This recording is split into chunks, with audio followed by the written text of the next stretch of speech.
Ahí está justificado hacer una cesárea electiva a las 39 semanas. En pacientes con peso de más de 4.000 gramos y prolongación del segundo periodo, se sugiere cesárea en lugar de parto instrumental por el riesgo de complicaciones, las que ya dijimos, parálisis del plexo braquial, ruptura de clavícula e incluso muerte fetal. Es importante hacer la distinción entre una macrosomía aislada a una macrosomía asociada a diabetes.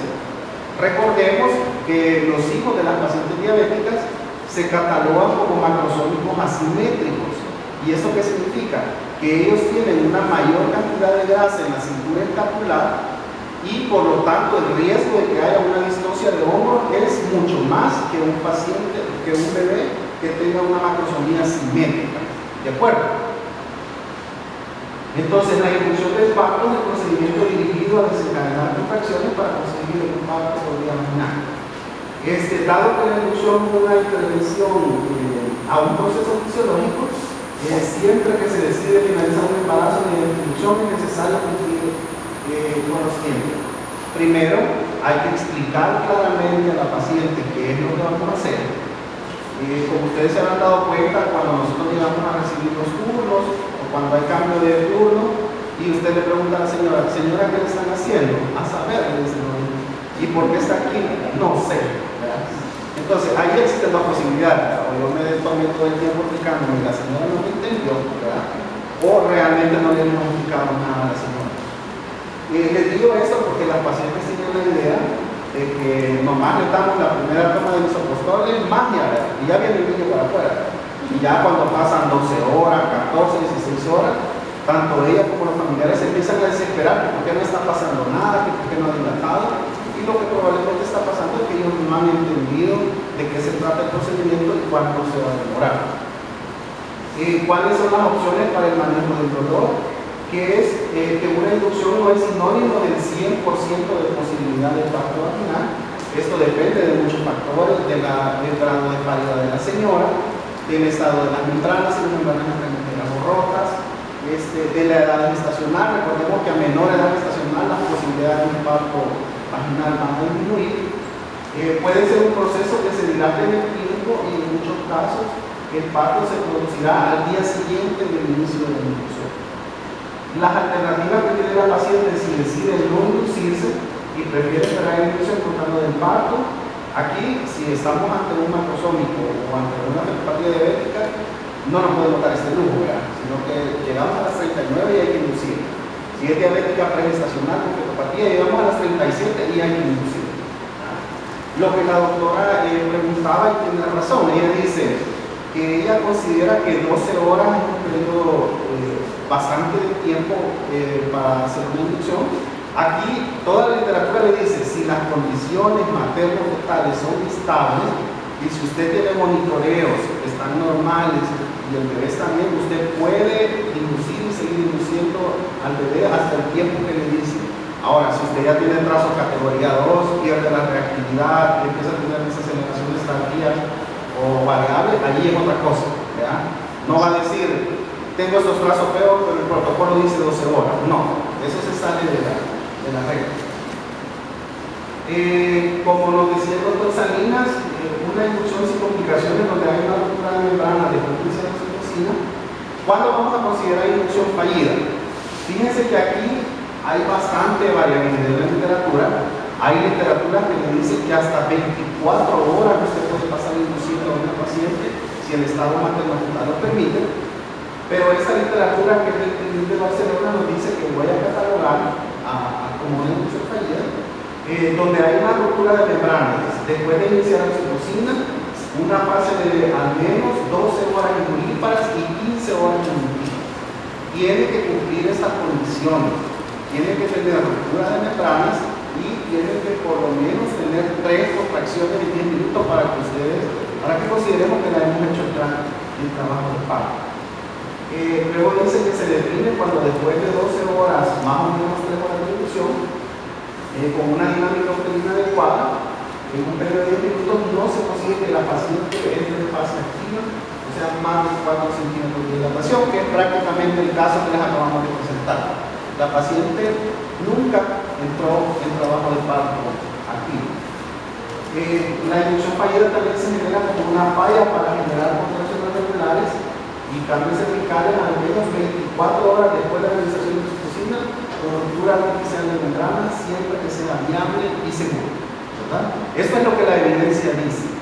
Ahora, los que estamos enfrente de las pacientes somos nosotros y los que conocemos el estado fetal y de la mamá somos nosotros. Entonces, cada paso, cada evaluación es una toma de una decisión de acuerdo al estado en que están los dos, tanto la mamá como el bebé. No sé si tienen alguna duda, no sé si tienen alguna pregunta. ¿Qué opinión puede dar en relación a la cesárea exigida? Porque esto hasta hay un libro sobre la cesárea exigida, no solo con relación a la ley, sino que está escrito y pasa sobre todo en estas condiciones. ¿Qué pueden comentar sobre eso? Si nos vamos comenzando por nuestra legislación vigente, nosotros ahorita prácticamente la ley nace por ahí, es la que nos está dictando prácticamente lo que tiene que ser, y la ley en ningún momento considera o menciona la figura de la cesárea exigida. Yo creo que las pacientes tienden a exigir las cesáreas o porque tienen miedo que le vaya a pasar algo al bebé, ¿ya? O porque desconocen completamente el proceso que se está haciendo. Entonces, como ustedes saben, la cesárea es un procedimiento quirúrgico mayor, ¿verdad? Y los riesgos a los que yo someto a la paciente son bien serios, ¿verdad? El riesgo anestésico, el riesgo de un acceso raquídeo, el riesgo de una perforación de la hueca, el riesgo de disrupción vesical y el riesgo de infecciones de sitio quirúrgico. Por lo tanto, yo considero que si nosotros informamos a la paciente del procedimiento que le vamos a hacer, cuánto tiempo nos vamos a llevar, por lo menos en mi experiencia, a las pacientes que yo les explico, regularmente la gran mayoría aceptan los procedimientos y aceptan que se siga con la inducción. Ahora, hay pacientes que realmente vienen cerradas de que quieren cesárea y quieren cesárea. Ahí en ese sentido, y hasta muchas veces los esposos se ponen un poquito agresivos, ¿verdad? De que ellos quieren que se les haga una cesárea. Yo lo que hago es que documento en el expediente lo que está sucediendo y que se les ha explicado.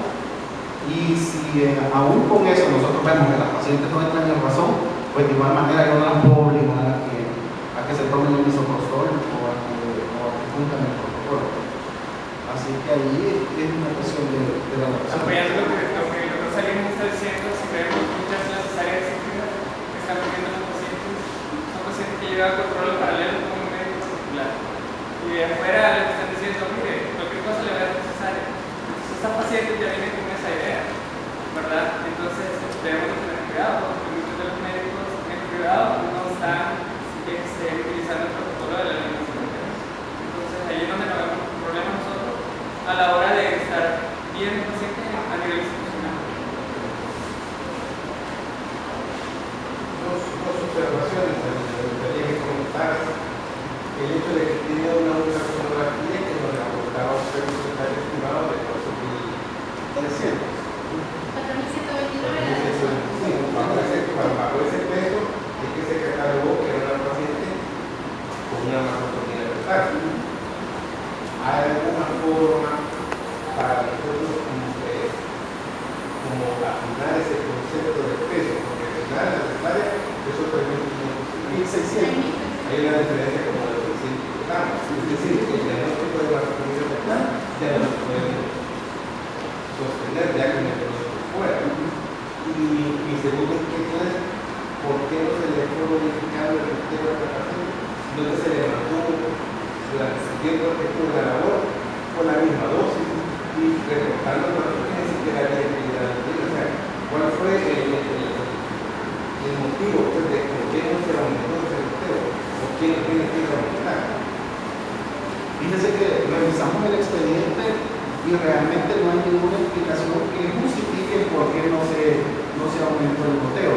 De hecho, la observación que usted hace es cierta. Los brazos nunca mostraron que hubiera franca actividad uterina, por lo tanto, obviamente no había avance en la dilatación, pero al parecer a nadie le llamó la atención el hecho de decir la señora solo está aquí acostada y no está haciendo nada, ¿verdad?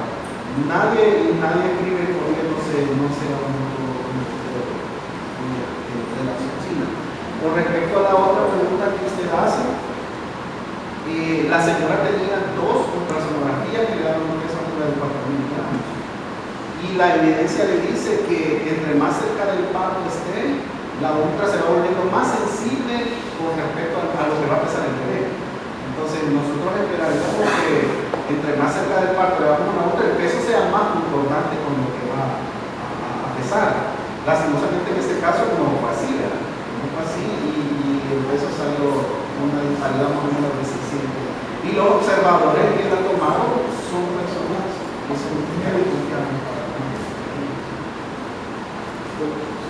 consulta, en algún momento sale el cálculo del piso. ¿Cuántos puntos tenía cuando se decidió usar oxitocina? Fíjense que respondiendo a su pregunta, doctor, en las notas que se fueron consultando no describen todos los parámetros de forma completa como para poder sacar un conteo completo del piso. La diferencia que hago a eso es que el piso de 6 puntos para definir el uso de oxitocina en su persona ha cambiado un poco, porque hay una mayor tasa de probabilidad de que se dé un parto cuando el piso es mayor de 8, una dilatación mayor de 4 centímetros. En ese caso considero que puede haberse utilizado en el primer momento que hubo un tacto distinto al que se hizo del parto fetal cuando se recibió la web. La probabilidad de poder haber iniciado un cambio paulatino.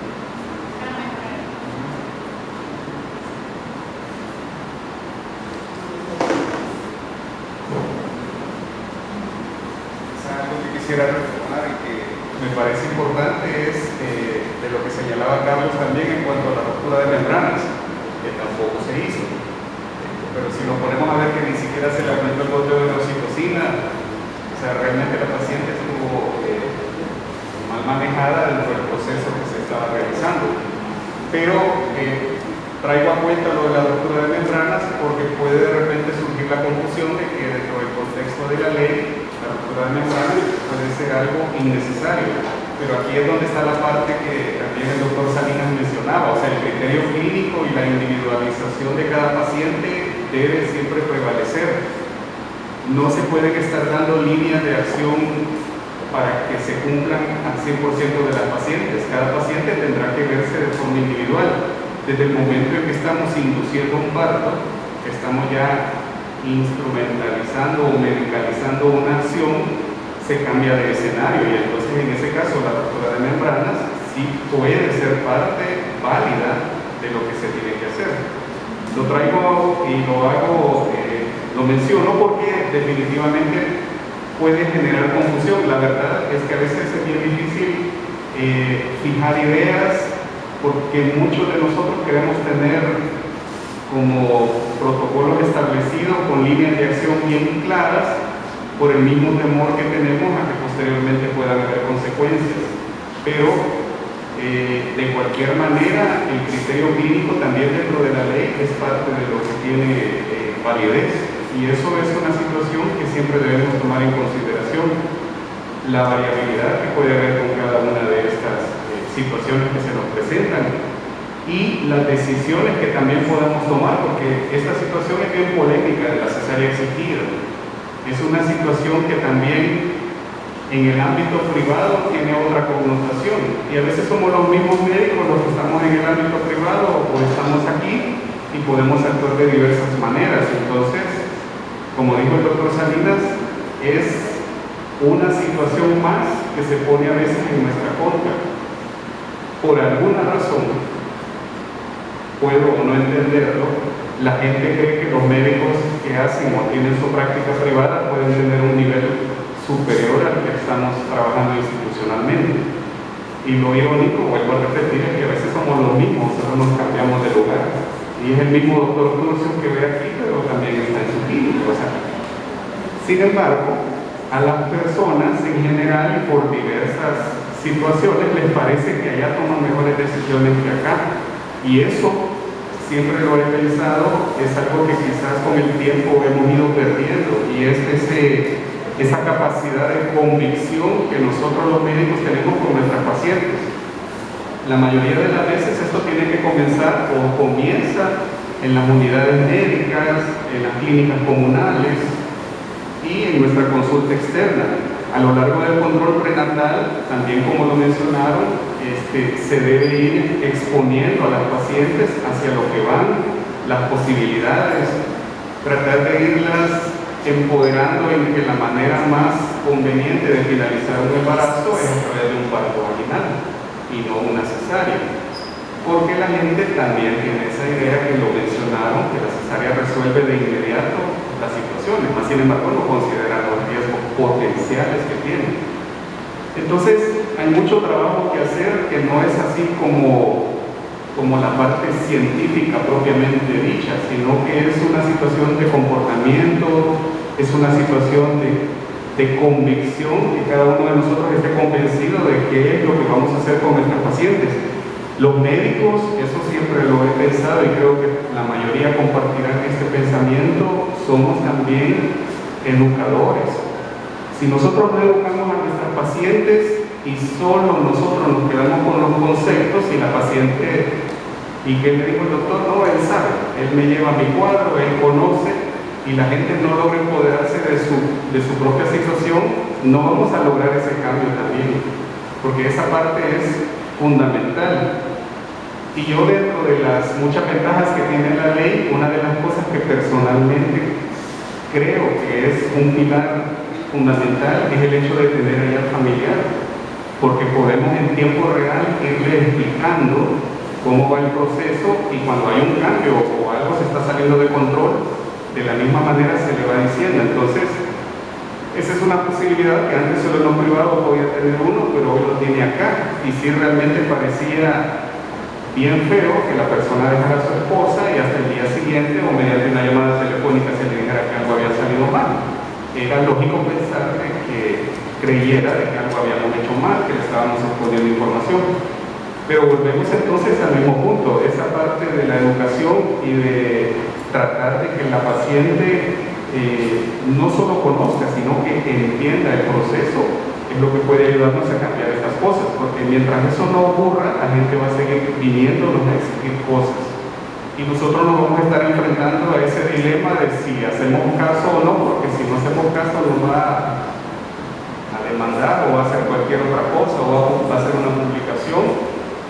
O también estamos conscientes que si le hacemos caso y después la situación se complica, ¿cómo nosotros vamos a defendernos? Diciendo que porque ella lo pedía, y eso después nos van a decir, pues sí, pero el médico es usted es el que tiene la capacidad de tomar la decisión. Entonces, esa parte que es difícil poder evitarla, podemos empezar a trabajarla desde el control, incluso desde el preconcepcional, que es otra deuda que nosotros también tenemos.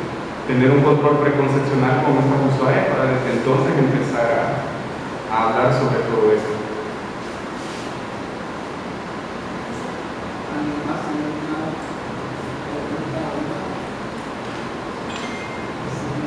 Les agradecemos por haber venido, realmente ha sido un contenido bastante bonito, interactivo. Espero que nos llevemos algo de aquí y nos vemos el próximo jueves.